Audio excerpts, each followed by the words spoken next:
Olá pessoal, sejam todos bem-vindos ao canal Humanas Ensina. Eu me chamo Graciele e sou acadêmica do curso de Ciências Humanas da Universidade Estadual de Roraima. E nesse momento eu estou aqui para trazer e falar sobre um tema, continuar falando na verdade sobre a história do Brasil. Eu já tenho outros 2, 3 vídeos postados aqui no canal sobre a história do Brasil, no qual o tema é Independência do Brasil, Brasil Colônia e Primeiro Reinado. E hoje nós iremos comentar um pouco sobre o Segundo Reinado, como se deu esse processo. Então hoje nós iremos estar comentando sobre isso. Então, caneta e papel na mão e vamos lá ao nosso estudo. Então, após prosseguir em 1840, o Conselho do Estado ele foi restabelecido e o Código de Processo Criminal modificado em 1841. Então, todo o aparelho administrativo e judiciário voltou às mãos do governo central, com exceção dos juízes de paz. Mas eles perderam importância em favor da polícia. E em cada capital da província havia agora um chefe de polícia nomeado pelo ministro da Justiça. Foram criados cargos de delegado e subdelegado nas paróquias e nos municípios. Eles assumiram então muitas funções antes atribuídas aos juízes da paz, e inclusive as de julgar pequenas causas criminais que passava, pois a polícia, em alguns casos, até atribuições não só de investigar, como de processar pessoas e aplicar penas. Então, o processo de centralização política e de reforço da figura do imperador tinha principais objetivos do chamado regresso. Completou com a reforma da Guarda Nacional. Então, o princípio eletivo é que na prática não funcionava, ou seja, desapareceu por completo. Então, os oficiais passaram a ser escolhidos pelo governo central ou pelos presidentes de província, aumentando então as exigências de renda para assumir os postos. A hierarquia que ficava reforçada e se garantia o recrutamento dos oficiais em círculos mais restritos. A partir daí, então, em vez de concorrência entre a Guarda Nacional e o Exército, existia então a divisão de funções. Então, caberia então à Guarda Nacional a manutenção e da ordem e a defesa dos grupos dominantes. E em nível local, ficando o Exército encarregado de arbitrar as disputas e garantir as fronteiras e manter a estabilidade geral do país. Embora os liberais se beneficiassem das medidas centralizadas quando estavam no poder, nem tudo ocorreu tranquilamente.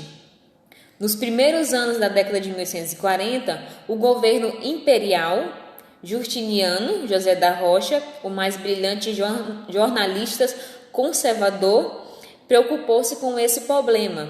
Então, segundo ele, o apoio não poderia vir da inquieta e desiludida massa da população, do campo ou da cidade, mas sim do grande comércio e da grande agricultura.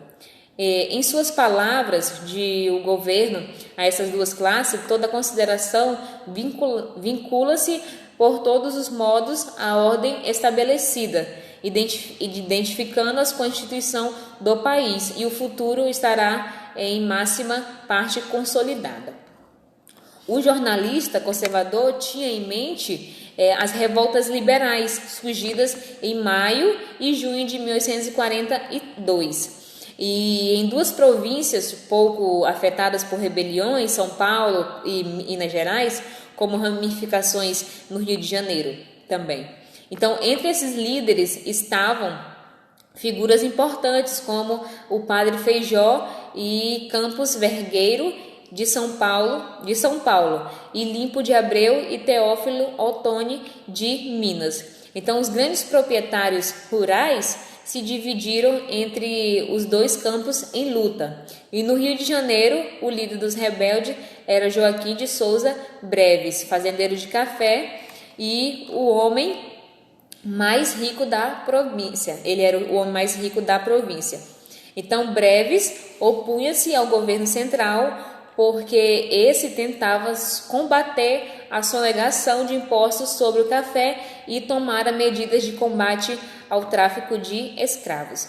Alguns anos mais tarde, em 1848, surgiu em Pernambuco a Revolução Praieira. A denominação dessa revolta, ela deriva de um jornal liberal, o Diário Novo. Essa denominação deriva de um jornal liberal, o Diário Novo, cuja sede ficava na Rua da Praia, no Recife. É importante lembrar que 1848 não foi um ano qualquer, pois nele uma série de revoluções democráticas varreu a Europa.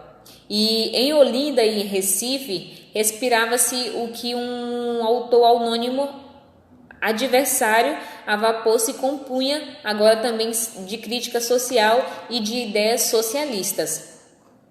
Um exemplo de crítico social contundente é Antônio Pedro de Figueiredo, apelidado por seus adversários de Cousin Fusco, por ser o mulato Fusco e ter traduzido para o português uma história da filosofia do escritor francês Victor Cousin, nas páginas de sua revista O Progresso, publicado em 1846 e em 1848. Então, Figueiredo apontou como grandes males sociais da província a estruturada agrária, com a concentração de terra nas mãos de uns poucos proprietários e o monopólio de comércio pelos estrangeiros. Então, ideias socialistas foram vinculadas por gente tão diversa como Louis Voltaire, acho que esse é o nome, contratado pelo presidente da província para embelezar o Recife, e o general Abreu e Lima, autor, ano mais tarde, de um pequeno livro intitulado O Socialismo. E não era o socialismo de Marx, pouco conhecido naquela altura, mesmo na Europa, mas os autores franceses, como o inglês, o Owen. Então não imaginemos, porém, que a Praieira tenha sido uma revolução socialista. Procedia por manifestações contra os portugueses, com várias mortes no Recife. Ele teve como base no campo senhores de engenhos ligado ao Partido Liberal. Então sua razão de queixa era a perda do controle da província para os conservadores. Então, cerca de 2.500 homens atacaram Recife, sendo, porém, derrotados. A luta sob a forma de guerrilhas prosseguiu até 1850, sem causar, porém, maiores problemas ao governo imperial.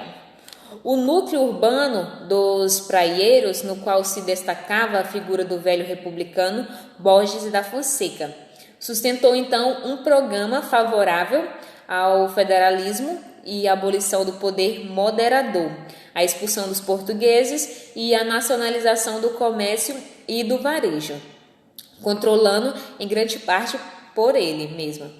Com novidade, aparece a defesa do sufrágio universal, ou seja, o direito de voto para todos os brasileiros, admitidas então algumas restrições, como de idade mínima para votar e ser votado, mas sem exigência de um mínimo de renda.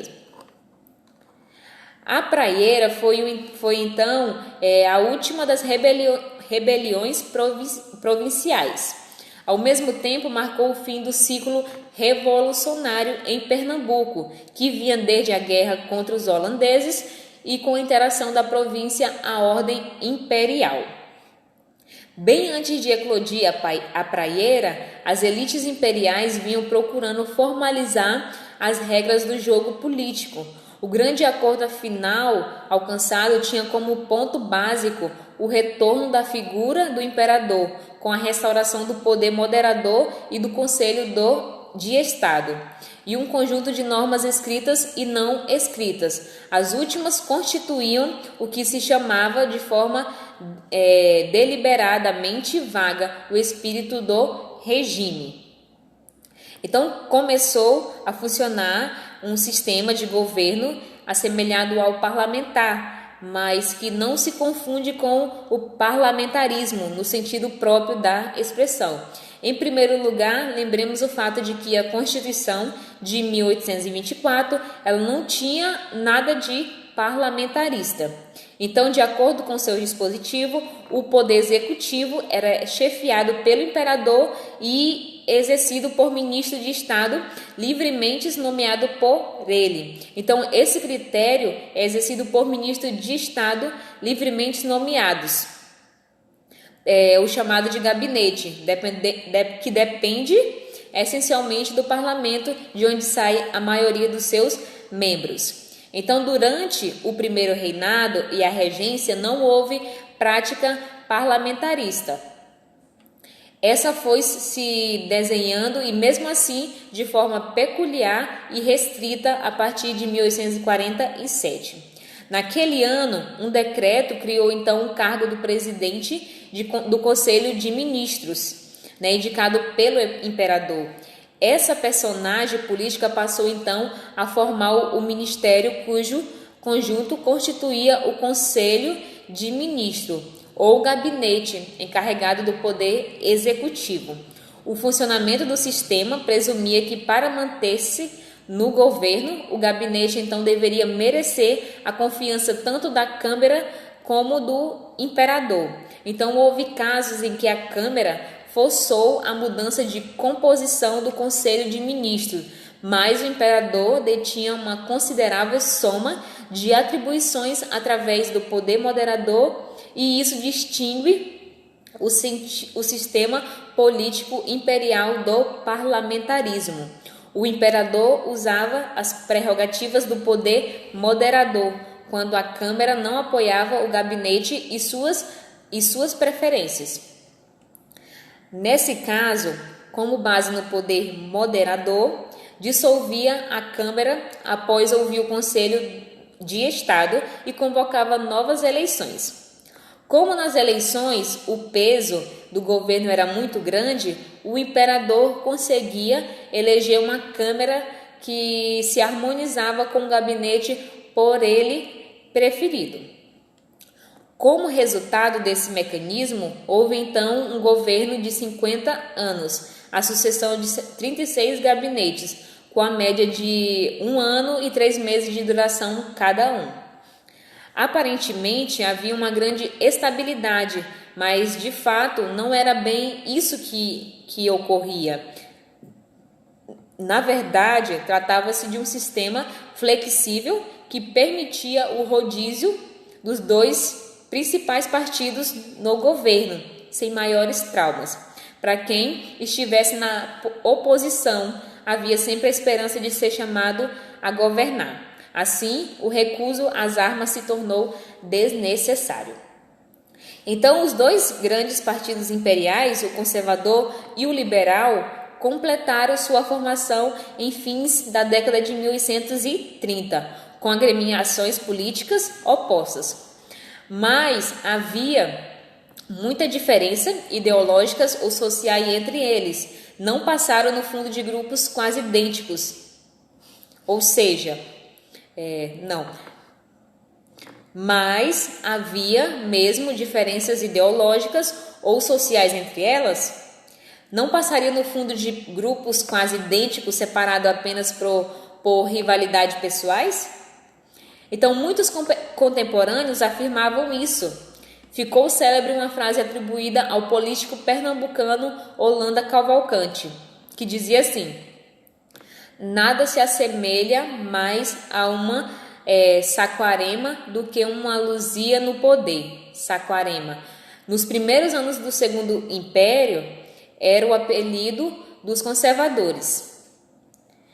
Derivava do município fluminense de Saquarema, onde os principais chefes do partido possuíam terra e se notabilizaram pelos demandos eleitorais. Então, Luzia era o apelido dos liberais, em uma alusão à vila de Santa Luzia, em Minas Gerais, onde ocorreu a maior derrota destes no curso da Revolução de 1842. Então, a ideia indiferenciação dos partidos parecia também confirmar pelo fato de ser frequente a passagem dos políticos de um campo para o outro. Na historiografia, existem opiniões diversas sobre o tema, variando de acordo com as concepções gerais dos autores sobre o Império e mesmo sobre a formação social brasileira. Por exemplo, Caio Brado Júnior admite a existência de certo conflito entre o que chama de burguesia reacionária, representada pelos donos de terra e senhores de escravo, e a burguesia progressista, representada pelos comerciantes e financistas. Mas, segundo ele, a divergência não se manifestava através da polícia partidária. As duas correntes se misturavam nos dois partidos, embora houvesse certa preferência dos retrógrados pelo Partido Conservador.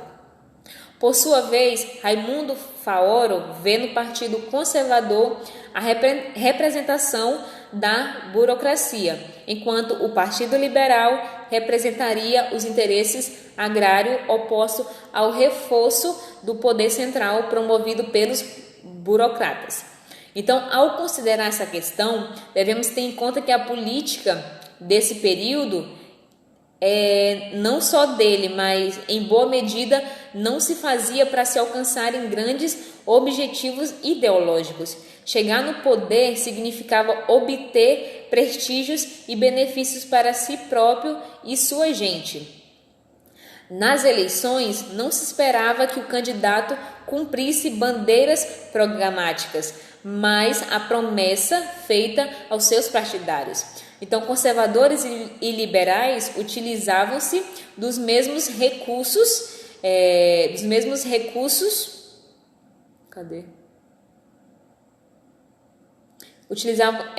Tanto os conservadores e liberais utilizavam-se dos mesmos recursos para lograr vitórias eleitorais, concedendo favores aos amigos e empregando a violência com relação aos indecisos e aos adversários.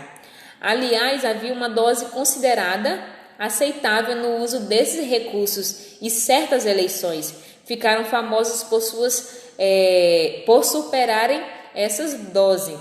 É o caso da eleição do Cacete, que em 1840 garantiu então a permanência dos liberais no governo. Então, a divisão entre liberais e conservadores tem assim muito de uma disputa entre clientelas opostas em busca das vantagens ou das migalhas do poder. Ao mesmo tempo, a política não se reduzia apenas ao interesse pessoal, devendo a elite política do Império lidar em um plano mais amplo com os grandes temas da organização do Estado, das liberdades públicas, das representações e da escravatura. Então, as linhas divisórias dessas questões corresponderiam a divisões partidárias, e se isso ocorreu, que significaria essas divisões?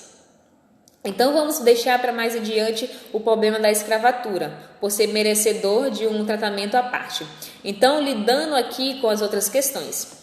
O tema da centralização ou da descentralização do poder, que diz respeito à organização do Estado, dividiu, como vimos, conservadores e liberais. Ressaltemos então, porém, que na prática essa divisão ela só foi relevante na década de 1830, quando as duas tendências ainda não chegavam a ser partidos. As medidas do regresso e a maioria de as medidas do regresso e a maioridade de Dom Pedro II, promovida, aliás, pelos próprios liberais, assinalaram a vitória do modelo centralizador. Daí para frente, os dois partidos aderiram a ele, embora os liberais insistissem da boca para fora em defender a descentralização. Então, a defesa das liberdades e de uma representação política mais ampla dos cidadãos foram bandeiras levantadas pelo Partido Liberal.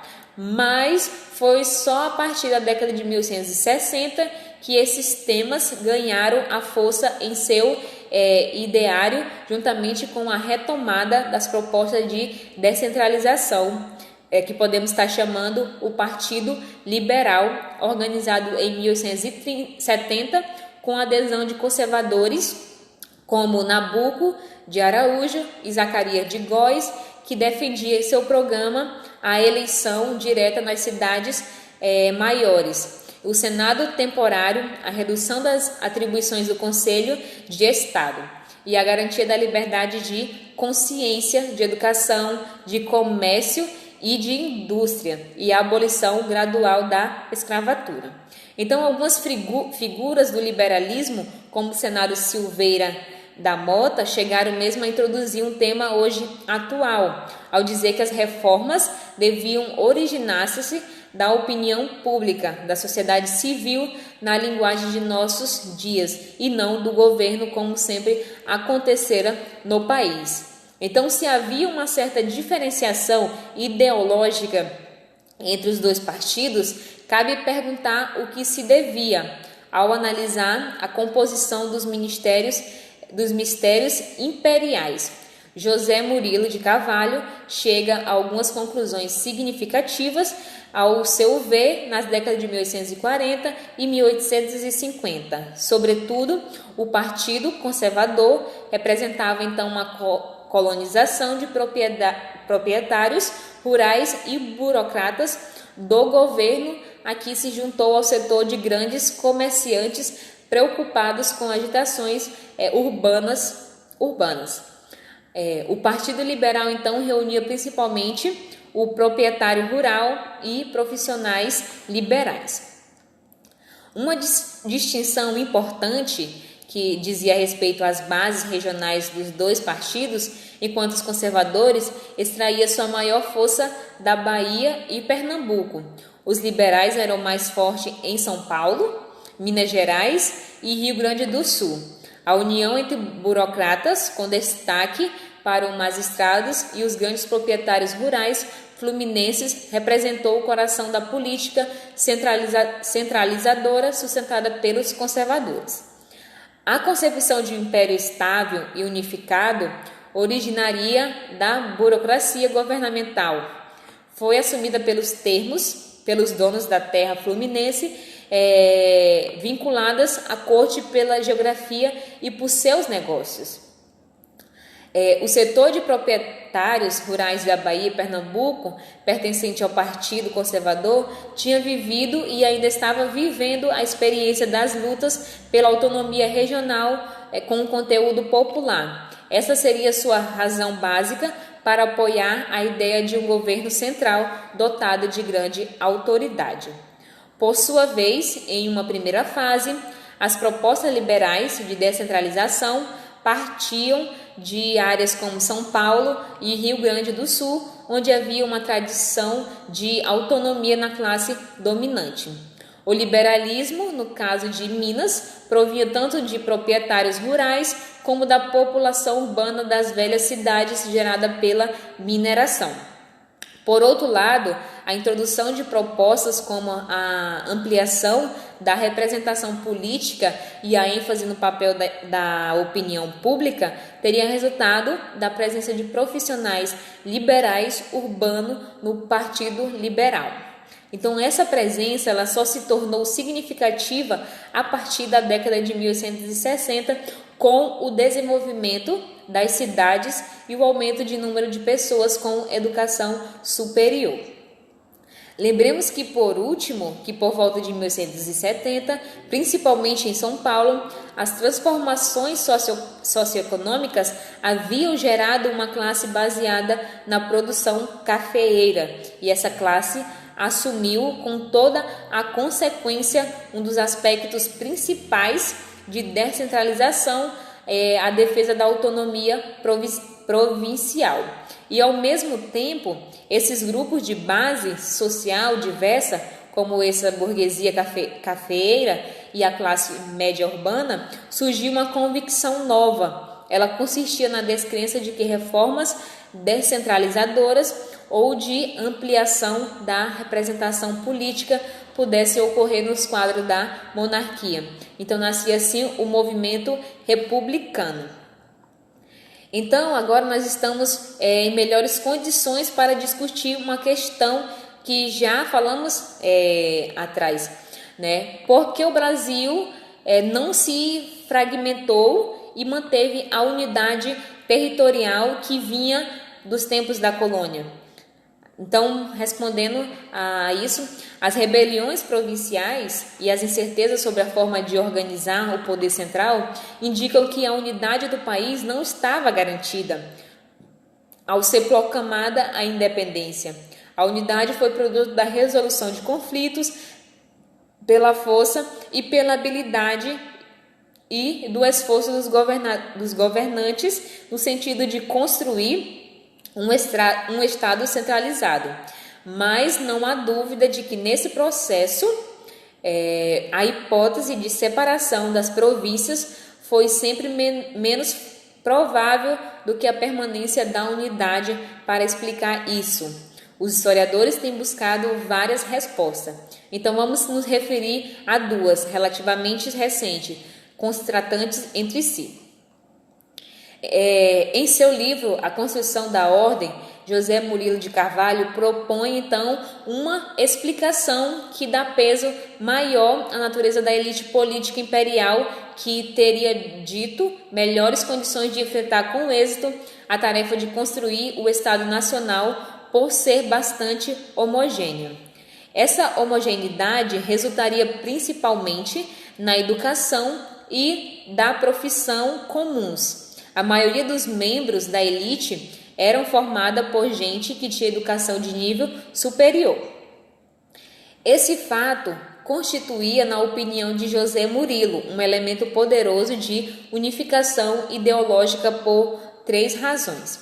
Em primeiro lugar, como muitas poucas pessoas tinham instrução, a elite era uma ilha de letrados em um mar de analfabetos. E em segundo lugar, porque a educação superior se concentrava nos estudos jurídicos e fornecia assim um núcleo homogêneo de conhecimentos e habilidades. E em terceiro lugar, porque as faculdades de direito se resumiam até a independência aos cursos da Universidade de Coimbra e depois às faculdades de São Paulo e Olinda, que é localizada no Recife.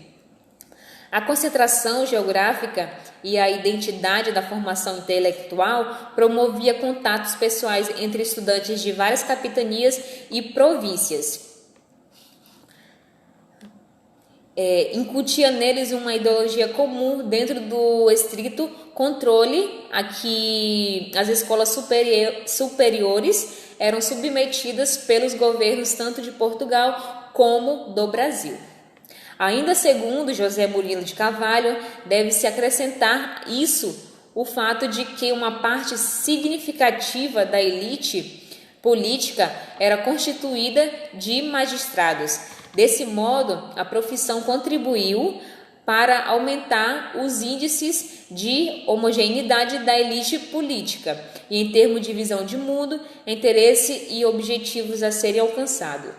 A elite que assumiu o poder e foi ao mesmo tempo se construindo no Brasil pós-independência, que possuía características básicas de anuidade, de unidade ideológica e de treinamentos que não estavam presentes nas elites de outros países. Apesar de não ser nada representativa do conjunto da população, teve condições de realizar uma política de construção de um Estado centralizado e conservador, que acabou por assegurar a anuidade do país. Por outro lado, Luiz Felipe de Alessandro parte de primícias bem diversas para explicar a não fragmentação da antiga colônia portuguesa. Sua argumentação se desenvolve a partir de duas constatações básicas: o papel fundamental do sistema escravista e o quadro de relações internacionais vigente na primeira metade do século XIX. Sobre um último aspecto, Alencastro acenua o interrelacionamento conflituoso entre o Império Brasileiro interessado na manutenção do tráfico de escravo e do escravismo e as pressões inglesas com o objetivo de pelo menos pôr fim ao tráfico.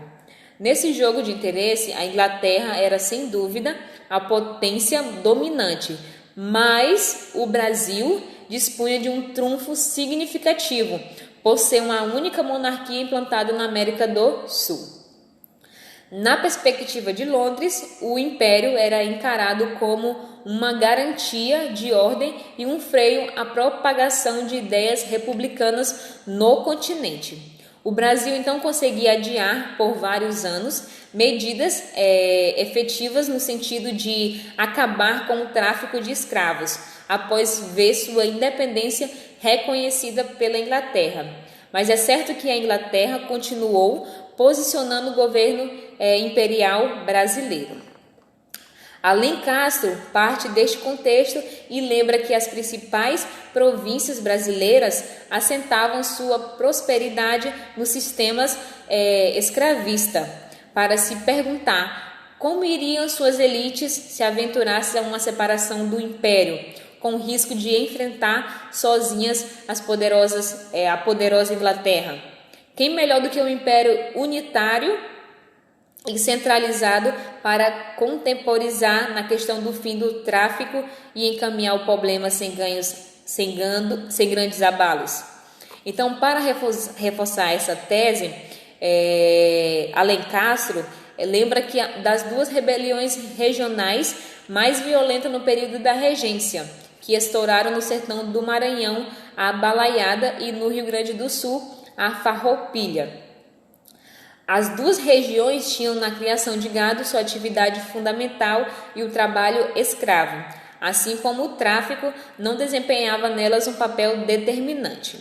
Então, a diferença entre a abordagem de José Murilo de Carvalho e de Luiz Felipe de Alencastro acerca da unidade do império são indicativas de que essa não é uma questão simples, sem aderir a essa ou aquela explicação. Sugiro que, ao contrário do que parece à primeira vista, uma não exclui a outra. O próprio Alencastro nos dá uma pista nesse sentido, quando ao dar conta do quadro complexo de relações entre o Brasil e a Inglaterra, que diz que a aptidão histórica da burocracia luso-brasileira ganha então sentido no âmbito desse quadro. Então, podemos considerar assim que se o escravismo limitou as possibilidades do separatismo, uma elite homogênea soube tirar partido disso, garantindo a integridade territorial do império. Então, até aqui a gente concentrou em falar sobre nossas atenções sobre a organização do Estado e da política imperial, nos anos de 1822 a 1850. Então, vamos agora examinar as mudanças na estrutura socioeconômica e o problema do tráfico de escravos. Então, a grande novidade na economia brasileira das primeiras décadas do século XIX foi então o surgimento da produção do café para a exportação. A introdução do cafeeiro no Brasil, então, deveu-se ao Francisco de Melo Palheta, que em 1727 trouxe para o Pará as primeiras sementes da planta. Utilizado no consumo doméstico, o café chegou ao Rio de Janeiro por volta de 1760, misturando-se aos pequenos cultivos de pomares e hortas ao redor da capital da colônia. Foi, porém, no extenso vale do Rio Paraíba, atravessando uma parte do Rio e de São Paulo, que se reuniram as condições para sua primeira grande expansão em níveis comerciais. A área era conhecida e cortada por alguns caminhões e trilhas que, desde os tempos de apogeu da mineração, se dirigiam a Minas Gerais. Aí existia terra virgem disponível e clima favorável. Além disso, a proximidade do porto do Rio de Janeiro, apesar de o transporte ser precário, facilitava o escoamento do produto e os contatos para obtenção de crédito, a compra de mercadorias. A implantação das fazendas se deu pela forma tradicional da plantatio, com o emprego de força de trabalho escrava. Não era impossível produzir café exportável em pequenas unidades, como por exemplo da Colômbia, que iria demonstrar. Entretanto, nas condições brasileiras de acesso à terra e de organização e suprimento de mão de obra, a grande propriedade então se impôs. Apesar da inexistência de estudos globais sobre a origem social do fazendeiro do Vale do Paraíba, alguns trabalhos indicam que os primeiros proprietários de fazendas de café não tinham antecedentes muito privilegiados. Em seu estudo sobre vassouras, o historiador Stanley Steen observa que muitas das famílias dominantes no município provinham de antepassados comerciantes, pequenos proprietários e, em alguns casos, militares de patente alta. De qualquer forma, famílias importantes como o Werneck e os Ribeiros de Avelar, já no início do século XIX, estavam estrategicamente situadas, pois eram proprietárias de extensas sesmarias. A história da ocupação das terras seguiu então um padrão que vinha do passado e iria se repetir ao longo da história do Brasil. Havia uma total indefinição dos limites das propriedades e muitas terras não eram exploradas, e os títulos de propriedade, quando existentes, podia ser contestado porque, entre outras coisas, um se sobrepunha a outros. Em um quadro desse tipo, prevaleceu a lei do mais forte. O mais forte era quem reunia condições para manter-se na terra. Então, os contemporâneos tinham consciência desse estado de coisa. O presidente da Assembleia Provincial do Rio de Janeiro, em seu relatório em 1840, afirmava claramente que assumir a posse de uma área e conservá-la dependia do quê? Da força. Então, um proprietário ou posseiro que não dispusesse desse recurso se via obrigado a ceder a terra ou vendê-la a quem pudesse se manter nela pelas armas. Então, para implantar uma fazenda de café, o fazendeiro tinha de fazer investimentos significativos, que incluía a derrubada da mata, o preparo da terra, o plantio, as instalações e a compra de escravos. Além disso, se o cafeeiro é uma planta perene, ou seja, o plantio ele não deve ser renovado a curto prazo. As primeiras colheitas elas só ocorrem após 4 anos. Ao que tudo indica, no começo, os recursos para se implantar uma fazenda se originaram principalmente na poupança obtida com a grande expansão do comércio após a vinda de Dom João VI para o Brasil. Com o tempo, os lucros da própria cafeicultura e a partir de 1850, os capitais liberados pela instituição do tráfico de escravo tornaram-se então fortes fontes de investimentos. Então, durante quase todo o Império monárquico, o cultivo de café foi feito com um emprego de técnica bastante simples. Alguma dessas técnicas de uso do solo ou em certos aspectos de depredação do solo existe até hoje. A produção não era extensiva, isto é, não havia interesse ou preocupação com a produtividade da terra. Esgotado o solo pela ausência de adubos e outros cuidados, estendia-se o cultivo a novas áreas, ficando a antiga em abandono ou destinada às roças de alimentos. Os instrumentos de trabalhos básicos e quase exclusivos da grande lavoura cafeeira foram a enxada e a foice. Os escravos sabiam usar muito bem essas ferramentas tradicionais do trabalhador da terra no Brasil e as condições topográficas do Vale do Paraíba, favorecendo então seu uso. O emprego do arado só iria estender-se por volta de 1870 nas zonas novas de São Paulo. Deixando de lado os casos excepcionais, as tarefas se desenvolvia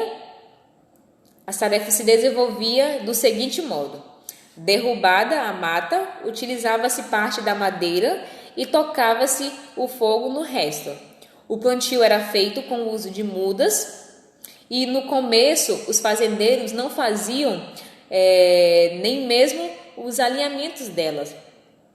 Segundo o costume existente nas Antilhas, intercalavam-se culturas alimentícias de feijão, milho, mandioca e no intervalo de terra entre os pés de café novos. Então, isso tinha uma vantagem de proporcionar sombra necessária às mudas em crescimento e de fornecer comidas ao proprietário, que são dependentes e escravos. Então, o trato dos cafezais, eles consistiam essencialmente apenas em capir a terra à sua volta para estipá-la de ervas daninhas. Quando o arbustos começava a produzir, os escravos faziam manualmente a colheita anual. Então, calculava-se que, em média, nas lavouras fluminenses, um escravo tratava de 4.000 até 7.000 pés de café, uma proporção indicativa de poucos cuidados. E, em seguida, a colheita, os grãos de café eram expostos ao sol para secagem em terreiros, a princípio de terra e depois de pedra ou tijolo. Essa operação levava de 30 a 90 dias. Passava-se então ao beneficiamento, um processo destinado a despojar os grãos de seus revestimentos. O procedimento mais comum na cultura em grande escala dessa época consistia no uso do monjolo, uma engenhoca primitiva formada por vários pilhões socadores movidos pela água, pela força animal ou por ambas. Desse modo, os fazendeiros transferiram para o beneficiamento do café a técnica de baterias, de pilões existente na zona de mineração e nas plantações de algodão das províncias do norte. Se as técnicas de produção e beneficiamento eram pré-industriais, também o transporte após o café sendo sacado como destino à exportação se caracterizava pela precariedade antes da construção das ferrovias e o transporte era feito pelas tropas de burros e a cargo de um guia chamado de arreador e de tropeiro escravos. Essas tropas percorriam várias vezes por ano os caminhos que iam do Vale do Paraíba ao Rio de Janeiro. Na ida carregavam a produção da fazenda e na volta trazia ferramentas e mantimentos como o bacalhau, carne seca e o toicinho. Com o tempo, móveis e peças de luxo, como cristais e porcelanas importados, foram sendo comprados pelos fazendeiros. Um personagem importante na comercialização do café era o comissionário, estabelecido nos portos, a princípio no Rio de Janeiro e depois também em Santos. O comissionário atuava como intermediário entre produtores e exportadores.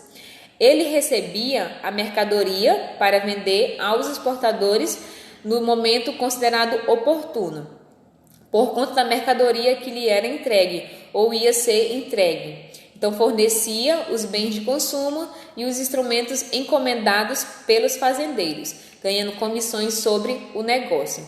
Estabelecia-se assim uma relação de confiança entre o fazendeiro e o comissário. Este abria uma conta corrente onde lançava os créditos e débitos dos fazendeiros. Em certos casos, essa relação chegou ao ponto de os comissionários guiarem seus clientes nas visitas à capital ou orientarem seus filhos que vinham ali estudar. Produtores e comissionários eram, em regra, brasileiros, mas a exportação do café esteve desde os primeiros tempos em mãos de grandes organizações americanas e inglesas. Embora o hábito de consumir café se generalizava no Brasil, o mercado interno era insuficiente para absorver uma produção em larga escala. O destino dos negócios cafeeiros dependia, e ainda hoje depende, do mercado externo. O avanço da produção caminhou lado a lado com a ampliação do hábito de consumir entre a classe média cada vez mais numerosa nos Estados Unidos e nos países da Europa. Os Estados Unidos, então, tornaram-se o principal país consumidor do café brasileiro e exportador também para a Alemanha, os Países Baixos e a Escandinávia. A Inglaterra, onde o costume de se tomar chá estava enraizado, nunca foi uma grande consumidora. O pouco que se consumia vinha de suas colônias do Caribe, da América Central e do Sul da Ásia. O café dessa proveniência entrava no mercado inglês pagando impostos reduzidos, tornando ainda mais inviável o ingresso do café brasileiro. Essa seria uma característica importante das relações internacionais do Brasil no plano econômico e financeiro durante o século XIX, a partir do século e parte do século XX. O país dependia essencialmente da Inglaterra para conseguir créditos e empréstimos, sem dúvida externa era sobretudo para com os banqueiros ingleses, mas não obtinha das transações comerciais com a Inglaterra receitas suficientes para pagar as importações dela provenientes e atender aos compromissos da dívida.